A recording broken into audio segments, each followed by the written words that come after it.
Hi, I'm Bill Arnold. Thank you for listening to this podcast of Real Recovery. There are many more podcasts available at myfaithradio.com. Your support makes this possible. Thank you. Welcome to Real Recovery. It's Bill and George. We're awfully glad that we have this time once again to have a story of transformation of what God's doing in the life of not only one, but two people tonight. So we're looking forward to having our guest, Ben, and his wife, Sarah, on the program in just a minute. George, as always, welcome to the show. Well, thanks, Bill. Welcome to you, too. Yeah, thank you.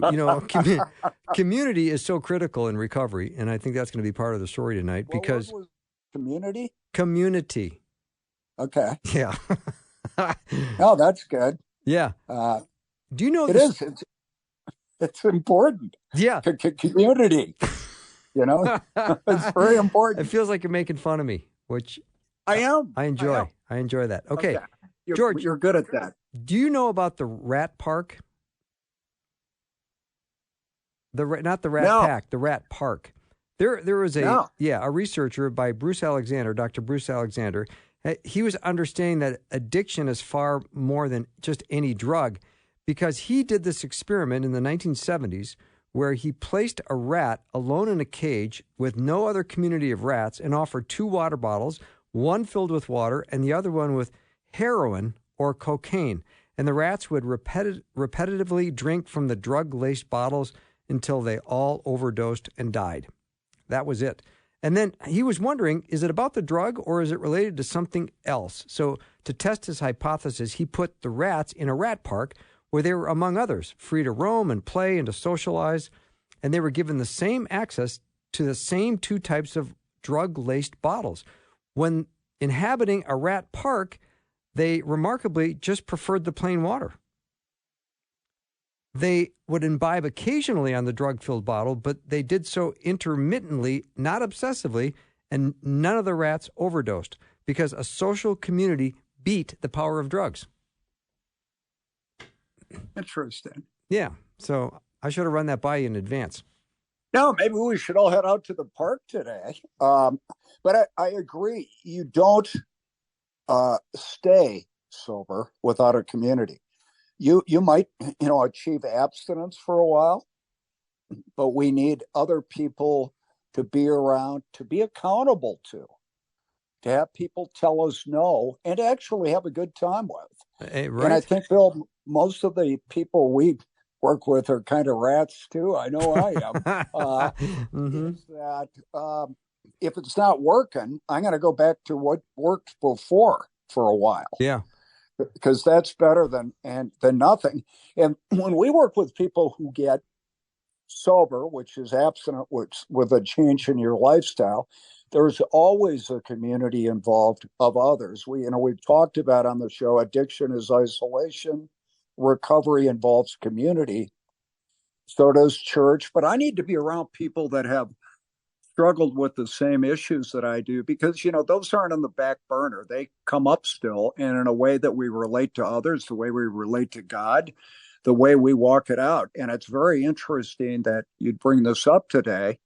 I've been dealing with the COVID. It's not the 19 anymore, Bill. What is it? COVID 23? Probably. And it got me out of my non-negotiable routine of working out, meeting with other guys, and technology's help with Zoom and reaching out on the phone.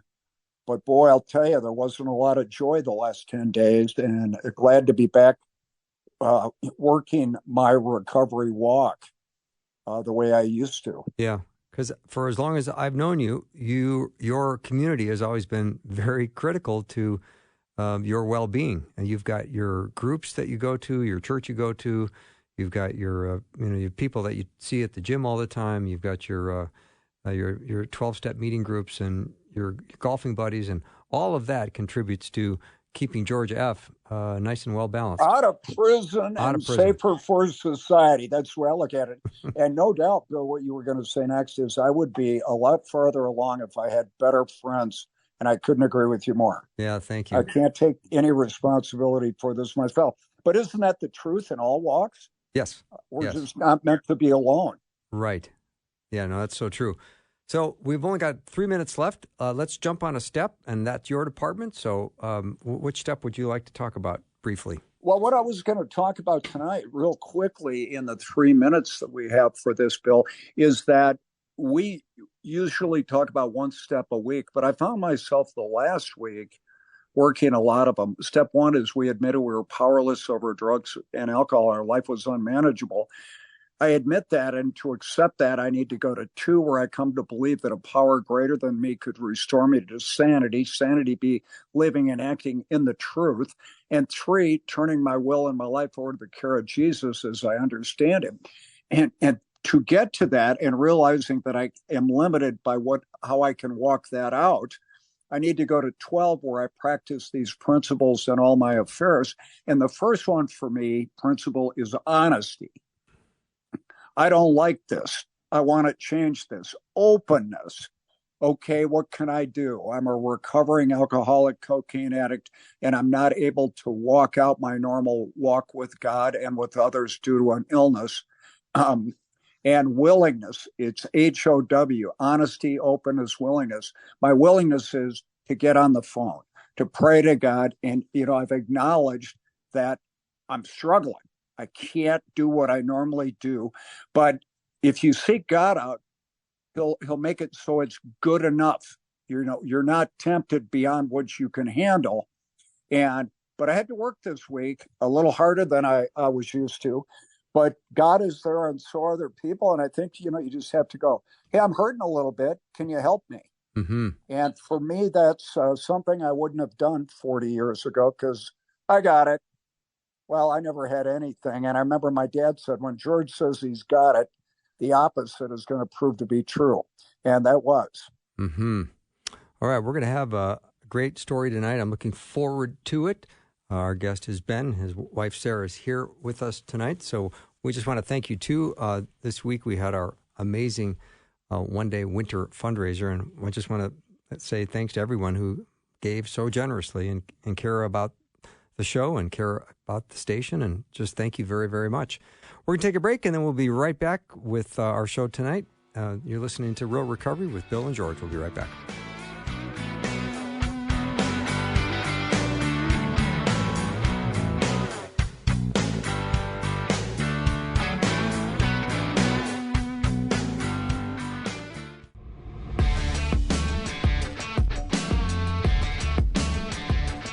Welcome back to Real Recovery. George, like I mentioned in the first segment, I love small world stories, and tonight's one of those occasions where we get to connect to people that we already know, and we didn't know we knew, but here they are, and they're going to tell an amazing story. Ben and Sarah, welcome to the program. Yeah, glad to be here. Yeah. Now, I don't know, Sarah, how much you're going to be talking, but we're going to focus on Ben for sure to get things started. Sounds good. Okay. Does that work for you, Ben? Yeah, absolutely. Okay. Well, let's hear a little bit of your humble beginnings. Tell me where and how you grew up. What was your family life like? Did you go to church? Yeah. Did you have friends? Did your friends like you? How did that all work out?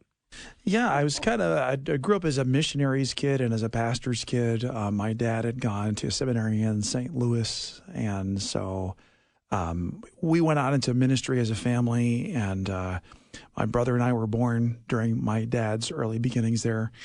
We ended up in Sri Lanka for a season, which is a little teardrop-shaped island off the southeast coast of India.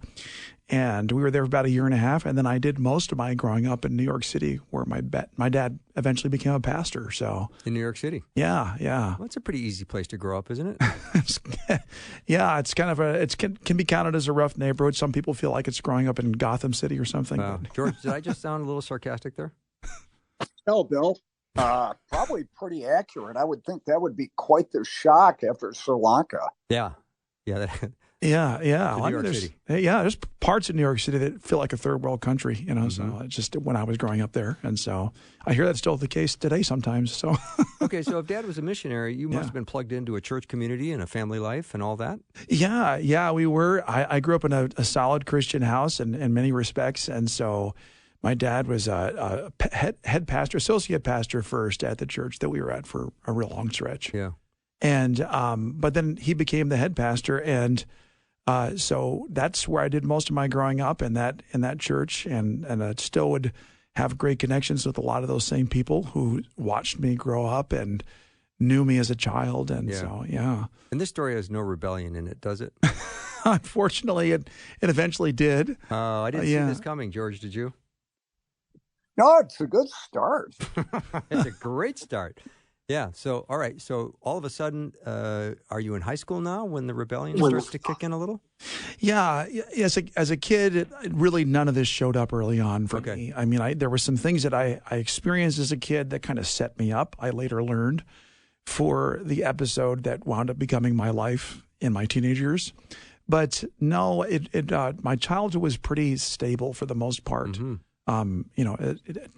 It really kind of started about age 17 for me. I had just come home for an overseas missions trip during the summer, and there was already some early signs of some real problems that were showing up in my house, some rebellion that was happening in my siblings.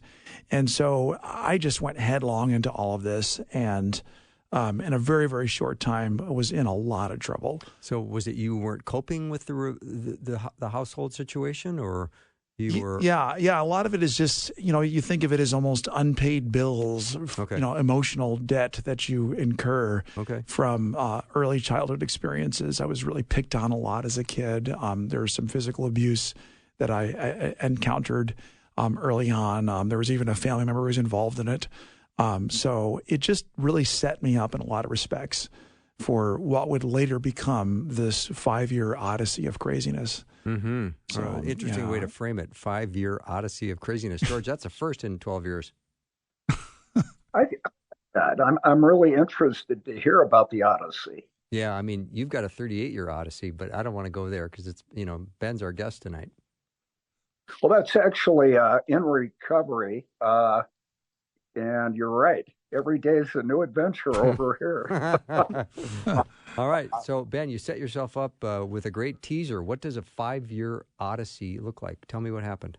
Well, it all started, my brother and I decided that we would start to use together. And so that led to other things. We started out with more of a gateway chemical drug that wound up spinning into some other problems. Within a very short time, I would say a period less than 6 months, we were getting either high or drunk most nights a week with a group of friends that we were connected to.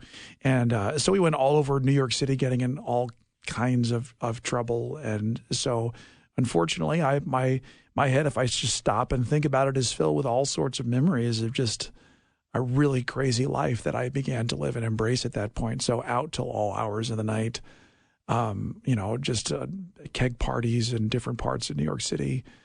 And it really just began to wear at me, destroy my life, and later went on to destroy my health. I also became during those days, a 3-pack a day cigarette smoker. So that was a very expensive habit in addition to everything else that was going on, and was just part of the scene, the party scene that I was a part of at that time. The New York City clubs and all of that lifestyle. I have memories of doing some pretty crazy things, and so yeah. Were you and your brother? Did you guys start using together because you wanted to numb out, or were you seeking pleasure, or a combination of both? Well, as I look back at it in retrospect, because 2020 is our hindsight is 2020, you tend to see very clearly after things are long over. At the time, even as I began to come out of drugs and alcohol, I don't think I fully understood all the reasons that I had gotten in the first place. So what I would say now is that it probably had to do with a lot of the pain that happened in my early life and the abuse that I suffered. Physically, mentally, emotionally, and that was really the predicate to all this. It was the thing that opened the door from an emotional standpoint, because when you have those type of wounds in your life, if you don't ever get the chance to really sit down and deal with it, and this is deeper than just forgiveness. It's learning to actually cope with what tends to happen to you in emotional circumstances and relational circumstances going forward. How do you cope with that stuff? So growing up this way and having this collection of experiences really was the thing for me that was the background for why I started using. Mm-hmm. Was there a time when your parents were looking at you going, where have you been? What have you been up to? We're not happy with you. Oh, yes. Oh, yeah. My dad is a pastor. I mean, I put my parents through a tremendous amount of grief. Sure. Yeah. So being in New York City, always trying to get away with things, try to sneak around behind Dad's back. I have memories of, trying to get away with things and being out in remote spots in a park somewhere in New York City, and would get home that night, and lo and behold, Dad had followed us in his car out to that particular park and was watching us from the parking lot out of his vehicle, just taking it all in. And then as soon as we got home, having done what we had been doing, he would confront us. And a lot of these confrontations, I wish that I had responded in better ways to them. Unfortunately, my brother was probably not as skillful as a liar as I was in those days. And so I ended up getting away with a lot of that stuff somehow. My brother bore a lot of the brunt of that. And but yeah, he really did. My mom and dad really did try to reach out to us and to be available to us in those times. But I think that the addiction had really started to take over. The emotional trauma from the past played a huge part in all of that. And so that really galvanized me, and that was why my addiction was long lasting. Did you know what you needed back then, or is that a really dumb question? Oh, I wish I did. Yeah. I wish I had known. I really had very little self-awareness. Okay. I was driven in my interest towards a couple of different things, in addition to drugs and alcohol. And so all of these things just kind of dominated my thinking on a daily basis. And so I had passions around becoming a professional musician, and really spent a lot of time working hard at that. And then when I wasn't working hard at those sorts of things, I was going out partying. So,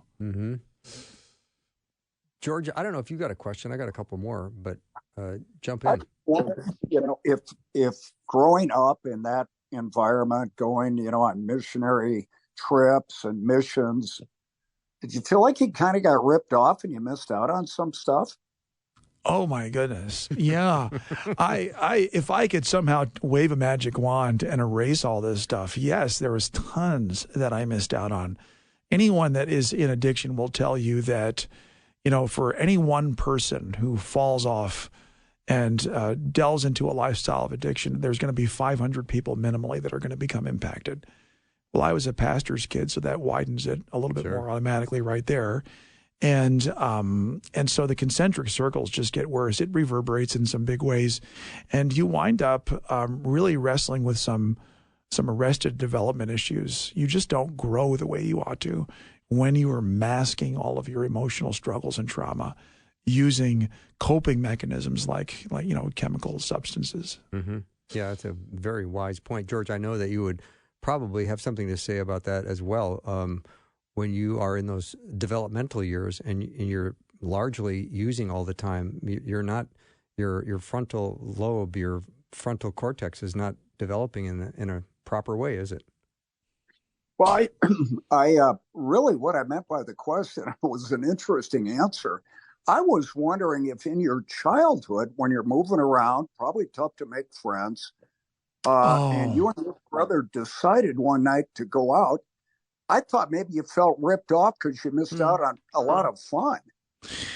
Yeah. I didn't so much feel that way. My brother really felt that way. I was under no illusions. I understood that walking a life with God had its moments of fun, and I was able to recognize that because our church environment really wasn't the type of church environment where you're expecting to go in and have a miserable time. A lot of churches, even to this day, sometimes they'll have cry rooms because they expect children to have a really bad time when they go to church. But my church experience wasn't like that growing up. I saw people having fun. I would see, my dad and as well as pastors that he was connected with running around having water balloon fights with the kids. So there was lots of opportunities for me to recognize that my faith community was a really dynamic place. But my brother really, I think he probably was the one that felt like he was missing out on something. He began to identify more and more with the people that were around us and sort of community and school and things like that. And of course, my brother had an impact on me. I think we impacted each other. Is your brother older or younger? He's a younger brother. He's a year and a half younger than I, but we were super close because, as an MK, you go over to, a foreign country and you can't speak the language, so you bond as a family more. Of course, yeah. And it can be an isolating thing if you're going around to different churches, which we did. Your community gets disrupted a bit, and that can also be challenging for all sorts of reasons. So. Well, it's a fascinating start to the story, Ben, and I'm thinking that between you and your brother, was there a sister involved in that too? Yeah, in the family. Yeah, there was. Her times really didn't show up until later in her life. She did have some struggles, nowhere near what my brother and I had struggled with. Mm-hmm. She just never got that extreme, and we're to this day pretty happy about that. Mm-hmm. But I can imagine between you and your brother, there was a lot of pressure on your dad just to go be a pastor at a church when he's got a couple of boys at home that are in the family that are struggling. Yeah. I mean, there were multiple times where he just wanted to leave the ministry because he just felt like he had been a failure as a pastor to instill faith into his family and a soundness and a faith walk, and we just weren't there. And that broke his heart. There were multiple times, I think, where he had written a resignation letter that my mother refused to allow him to submit to the church. So I was aware, and actually that probably is one of the things that kept me out in the world as long as I was, simply because I knew that I had caused him such tremendous pain. Mm-hmm. So, all right, we're going to take a little break. You're listening to Real Recovery with Bill and what's his name? George. Yeah, we're going to take a break. Ryan's on the board. Ben is our special guest in here today with his wife, Sarah. We'll be right back.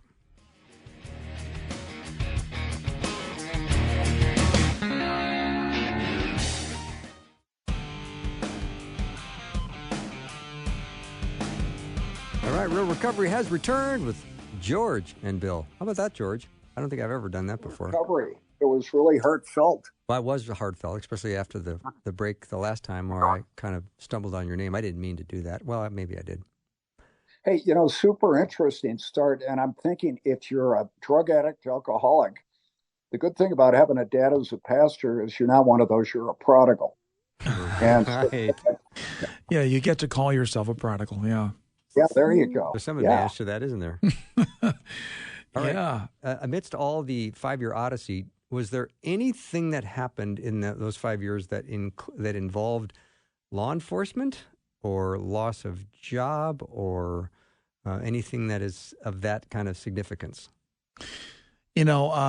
Fortunately, I somehow slipped by the law a number of times, had some brushes with police.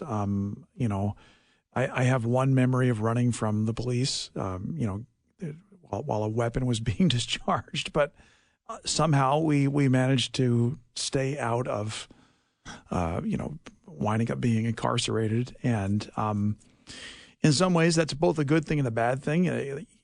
If I had wound up with more severe consequences, perhaps the length of all of this would have been cut short. That would have been a great thing. And God has a way of using stories like that, and I've heard many stories like that over the years. But somehow, my brother and I just managed to avoid that, and I don't think it was because we were so clever. I think God was just telling a different story with us, and He was going to take things in a direction that would wind up leading to deliverance, at least for me. So I bet the amount of prayer that was going on your behalf was huge. Well, my goodness, when you're a pastor and you do a prayer meeting every Friday night in church, Yeah. Your kids are getting prayed for. That's right. Your kids are going on the menu, the prayer menu. So we were being prayed for a lot, and it got pretty intense toward the end of my walk and towards, my deliverance. So Yeah. Well, let's talk about that. Tell me what happened when you had that moment of clarity. George, what do we call it when you have this moment where you're desperate or you come to clarity with where you're at and what you need to start doing? Well, it's a moment of mental clarity where you're beaten into a state of reasonableness. Yeah. That's such a good way to say it. The suffering. My wife's here sitting right next to me with a huge smile on her face. She knows exactly what happened at this point.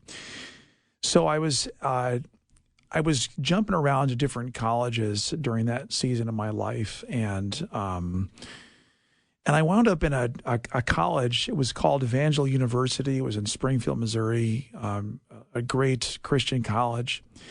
And during that season, this particular season, there was a traveling evangelist that was coming through this college campus. And so it was kind of a prolonged season. He was preaching at this campus, this college campus, night after night after night. And it led to a series of revival meetings that stretched, it felt like several months, if my memory serves me correct. And what was so amazing about this particular season of my life is that God had coincidentally brought me into a time of intense suffering because of the bad choices that I was making. I had been sleeping during those days on a mattress that had a scabies infestation on it. And so for the listener, if you don't know the craziness of something like this, you wind up with all these insects that are crawling all over your body all the time. And so I was, trying to find ways to, create more trouble for myself. At the same time, this was happening, and I was showering multiple times a day. And then this led to an eczema rash that just broke out of my body from head to toe. And so there was literally no position I could lay in where I could find physical comfort for myself. There was really no way to soothe myself. In the course of about 1 month, I maybe slept about 24 hours, I think. If I slept more than that, I would be surprised. So I was deeply, deeply sleep deprived at this point. I was probably pretty imbalanced in my body in all sorts of ways. And this happened to be a season in my life when I'm at this Christian college, and there's this traveling evangelist coming through, preaching nightly meetings. And what does a guy do who's in a situation like this? Well, he shows up at the chapel. He's curious about what's going on. And so that's what happened to me. And so I showed up at these chapel services, and the only way I can describe it is it just felt, Bill, like the presence of God just came and camped out in that sanctuary. Whenever this man took the platform, no one moved. You could just hear a pin drop in the place. And he had this crazy banner stretched out in front of the stage that said, "Saving a Generation." That was what he felt his call was. And so he's preaching this message of real repentance, true conversion, give your life to Jesus, don't look back. And all of these people, there must have been several thousand in attendance every single time the chapel was open. And so hundreds would go forward for these altar calls. And I'm standing there watching all this happen, and I knew that God was knocking on the door of my heart. And to my own shame, I never actually wound up responding to one of those altar calls. But I did have my own personal altar call moment in a grassy commons area of that college campus. And it was a fall night. I still remember it. It's a very vivid memory for me. And I stepped out onto this grassy commons area. It was like 11 o'clock at night, and the revival meetings had just ended, and people were getting prayer, and I wasn't up there getting prayer. Did you still have scabies at this point? I was still suffering pretty intensely. You're uncomfortable. Oh, yeah. Yep. But I felt like Job. I felt like there was no way that I could find physical comfort, and that really this had all been orchestrated by God, and I knew he was calling me back to himself. And the only thing that I could say about this, it was the weirdest experience. It all of a sudden just felt like I wasn't alone on that field. And the presence of God is a spiritual thing, but it felt way more than just spiritual. It almost bordered for me. It felt like almost like a physical experience, like being walked around back and forth in an open field with a person standing next to you. And so the Lord was talking to me and calling me back to himself. And, I was still trying to resist it, but I knew that this was a moment. If I didn't take this, it was all going to get much, much worse from there. and it could be my life if I didn't submit, if I didn't agree. And so I knew that this all started out with confession of sin, and so I began to confess my sin and to the Lord, and I suddenly had the sense that I had to go call my father. And that was a really hard thing to do because I had brought such shame to my family, and I didn't want to do that. I didn't want to face that. But for some reason, that just really loomed large in my mind. If I do this, this is a good first step for me to take. And so I went back home to my dorm, and I went back to my room, my dorm room, and I picked up the phone and started talking to my father, who had just, several days earlier gotten out of a prayer meeting, which had been crying out for me. And I said, Dad, I have a story to tell you, and I want to let you know that I am coming back to the Lord. And I was in tears. It was just a really sweet moment for me, but there was a lot of pain that I was carrying because I needed forgiveness. And so I started confessing, and my dad just sat there and listened for a couple minutes.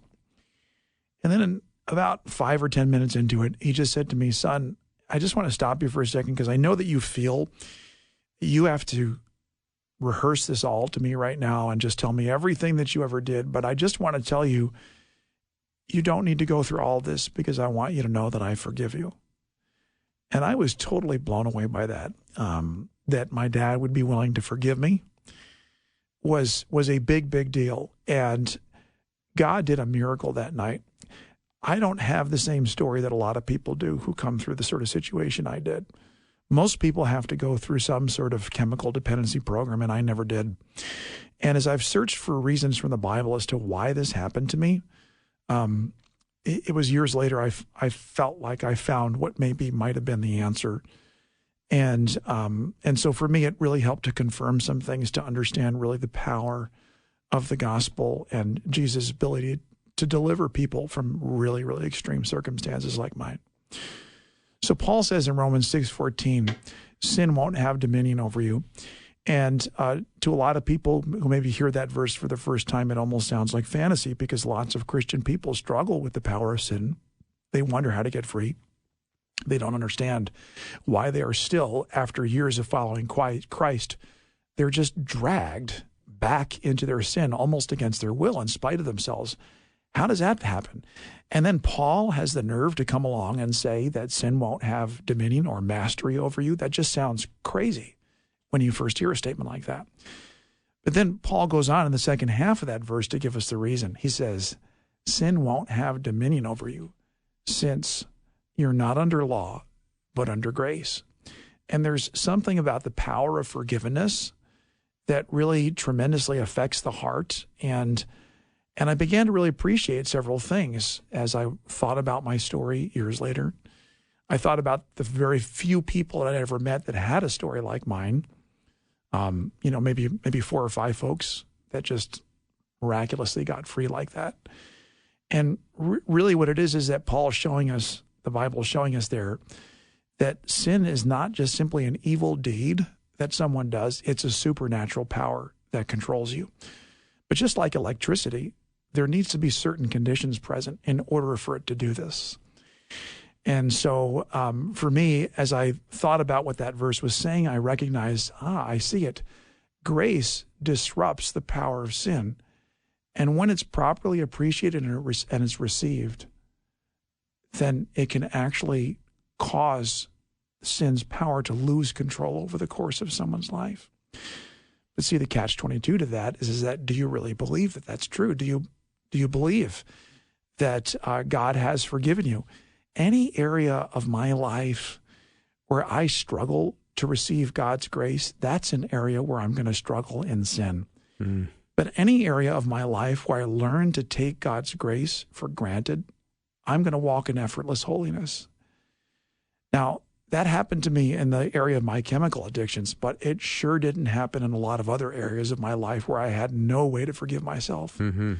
And so from that point on, it really was a long walk of trying to learn how to apply God's grace. Amazing. Ben is our guest tonight. George, I know you've got some thoughts on Ben's recovery. He's got 25 years of sobriety, which is awesome. But I know you got a question. You know, you're clairvoyant there, Bill, and another one of your gifts. I don't talk about that gift very often. Yeah, well, you know, we all know it. And how come God took away your chemical dependency and not other areas? Yeah, and I would say that Jesus ideally wants to take away every sin. He doesn't just want, the cross doesn't just deal with the penalty of sin, it deals with the problem of sin. The problem is we don't believe it. We struggle to believe that we're forgiven. You know, I wish it were the case that every single time I ever heard Jesus whisper to my heart, "I forgive you, son," that I simply took it for granted and learned to stop rubbernecking over all of my sinful encounters that I've ever had in my life where I've incurred guilt. But the truth is that sometimes, well, a lot of times, the cross is just not as distracting as it needs to be to get us to stop looking at that guilt. And so we continue. And that's why we need the body of Christ. We need people to come along that are outside of us to remind us, hey, you know, you really are forgiven. I needed 100 people like my dad on my team to say to me, I know you want to rehearse every little detail, but I want to tell you that God forgives you, and so do I. And the truth of the matter is that, you know, each one of us, we need a community like that. We're never going to make it if it's just me somehow trying to wrestle with the Bible. I'm going to fail every single time. But if I can just open up that book and meet with the Lord over those pages with someone else across the table from me, that is going to make all the difference in my winding up being transformed by the living Christ. That's awesome, Ben. So, you have guilt. Say that again, George. Start your sentence over. You sin because you still have guilt. I sin because I want to. Okay? Yeah, and there's also that.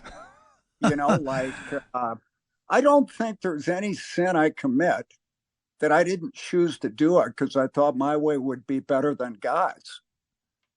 Yeah. And so for me, I guess the guilt thing for me, and I think for a lot of us, guilt is good because it lets me know my beliefs. I have violated my moral beliefs by my thoughts, words, or actions, right? Yeah. And so I just thought that's really an interesting approach. So thank you for sharing that. Yeah, of course it's true. I agree with what he just said, what George just said. I wish you were in the room right now because you could see me grinning over here.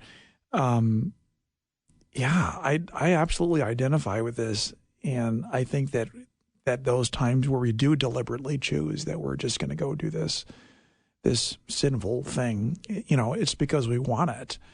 But the truth of the matter is that if all that was needed to get free of sin was just to say sorry to God and agree with our moral consciences, Jesus probably wouldn't have to come and die for that. The issue is that sin is a controlling power that operates in us even against our will. And I wish that weren't true. And that's why people struggle with all these life-controlling issues, and that was why I struggled so much. But God was merciful, and he still is today. And Jesus Christ is the same yesterday, today, and forever. Amen to that. We'll take a little break. You're listening to Real Recovery with Bill and George. Our guest Ben and Sarah are here with us. We're going to be right back.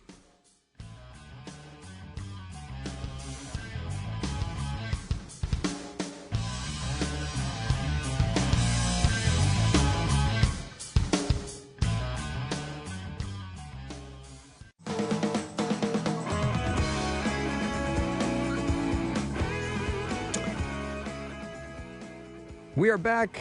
This is Real Recovery with Bill and George. If you play this show with George and I in your carpool, you're guaranteed to annoy someone in your carpool, just so you know. We got a great guest, though. Ben is here, and we want to talk out, Ben, how you're walking out your recovery. 25 years of sobriety, that is no small task. And tell us how you work that out every day.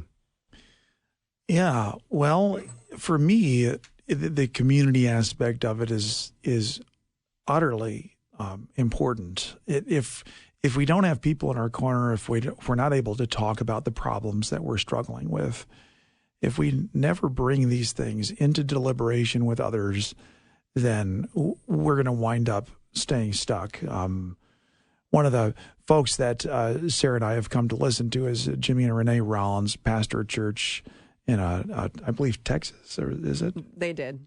Okay, yeah. And welcome, Sarah, by the way. Yeah, this is my wife. Yeah, she's just stepping up to the mic. And so one of the things that she said is Renee Rollins, is that you're only as sick as your secrets. And so we have to have community where we can bring this stuff into the light and talk about the problems that we're facing. And I found that if I don't have that kind of relational connection, I can gradually begin to slip backwards, and you feel it. The gravitational pull of the world and of your old life is real. And so this is why that community aspect is so important. Yeah, I would say we've been married for 15 years. Yeah. And when Ben first started to pursue me, I had some significant relationships in my life that there was addiction involved, and relatives and some other situations. And so I saw the importance of, first of all, admitting if it's an issue, and then secondly, facing it head on. And so I remember when we started dating, I said, "Are you willing to say no alcohol at all?" And he said, "Yes." My family has ministered to people that have addiction in their background, and I saw the results of that. And out of that, I had a passion to stay away from it. And thankfully, he said no. And as a result, a lot of what we're currently doing is working with people that struggle in addiction. And I also knew in my own life, it's easy to numb the pain. It's easy to seek things to distract. And I knew that if you choose alcohol or drugs, the results of that can be more severe. And so we started on our marriage and relationship saying no to that. So if you had 25 years sobriety right now, Ben, and you guys have been married 15 years, so when you met Sarah, you were sober. I was sober for about 9 years, pretty close to 10 So at that what she point. was asking for from you was continued sobriety, because she did not suspect that you had a problem because you were sober. Yeah. So when we were in a getting to know each other type of, phase of dating, there was a lot that we would need to wind up discussing.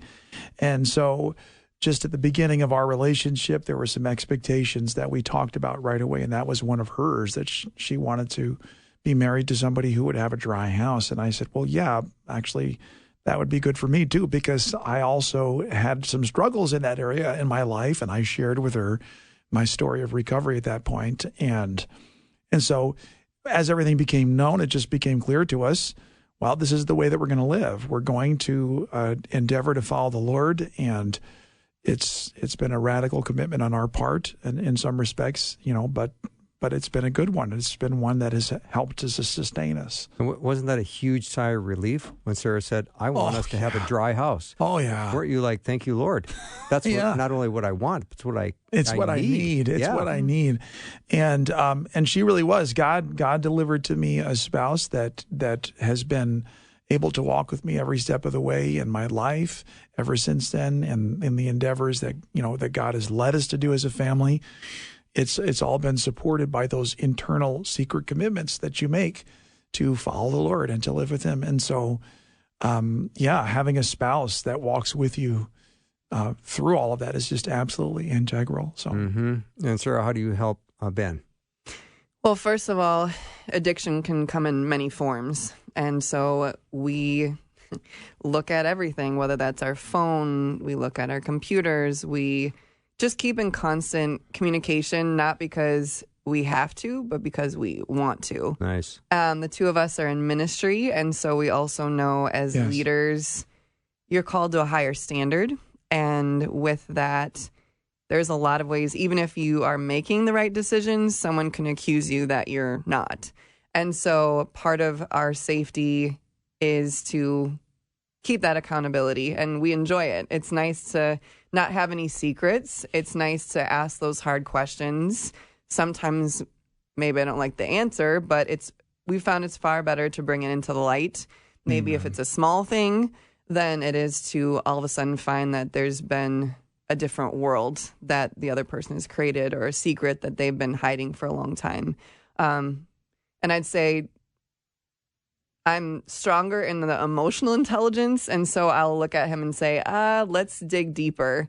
And that's helped him face some things of his past, whether that's going to counseling, having our mentors really tell us, hey, maybe you guys are not having a healthy response to each other, or maybe go to a conference. And so we've had a lot of people that have helped us redefine health, redefine interaction, redefine just how we think about things. And so we've continued to seek those things.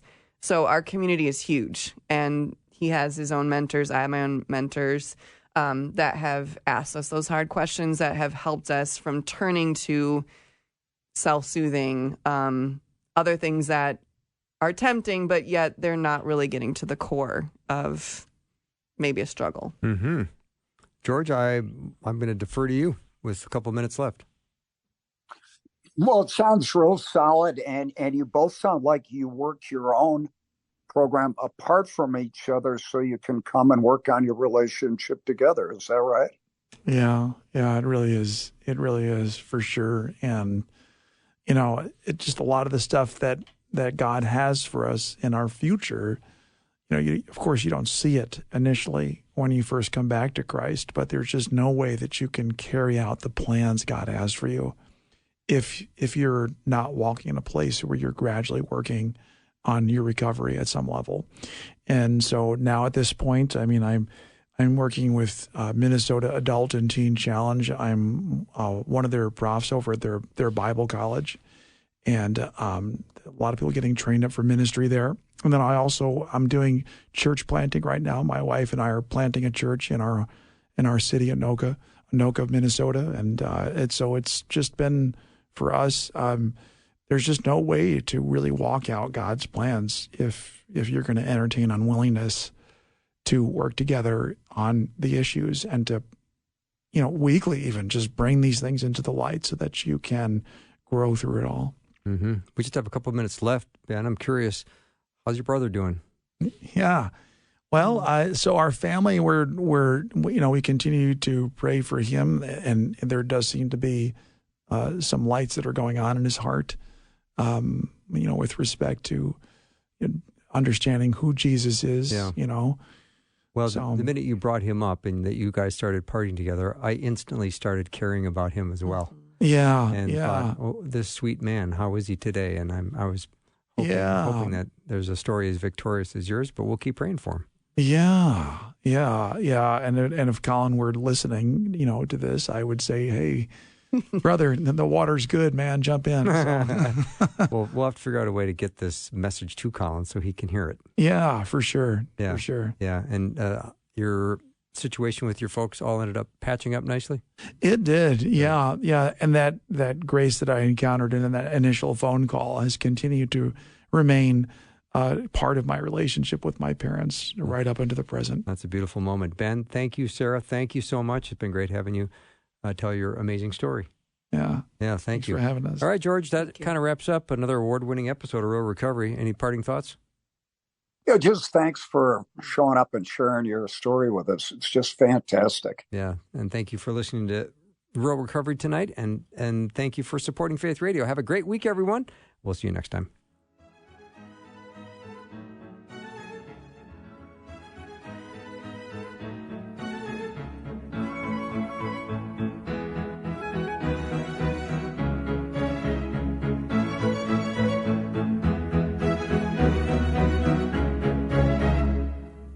Thanks for listening. Programming like this is made available through your support.